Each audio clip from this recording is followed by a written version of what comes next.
2009 में 447 मिलियन की लागत से शुरू होने वाला डिस्पोजल स्टेशन का मंसूबा ताहाल मुकम्मल नहीं हुआ, जिसकी वजह से रामकली, बहावलपुर बाईपास, बलोच चौक और पीर कॉलोनी समेत मुख्तलिफ इलाकों में सीवरेज के मसाइल बढ़ गए। जब कंप्लेन करते हैं 2 बंदे वहाँ से आते हैं, वो सोटी लेकर इसे खोल के चले जाते हैं। मुसलसल ये प्रॉब्लम आ रही है।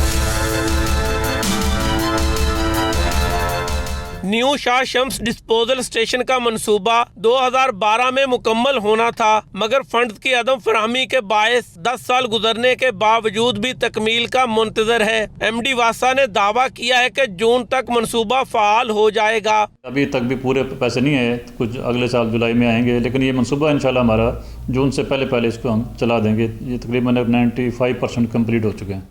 वासा हुकाम के मुताबिक डिस्पोजल स्टेशन की तकमील से 3 लाख की आबादी मुस्तफीद होगी। शहरी कहते हैं कि डिस्पोजल स्टेशन के इस मंसूबे को जल्द मुकम्मल किया जाए ताकि सीवरेज के मसाइल का खात्मा हो सके। कैमरामैन जाफर हुसैन के साथ ज़हीर अब्बास, 92 न्यूज़ मुल्तान।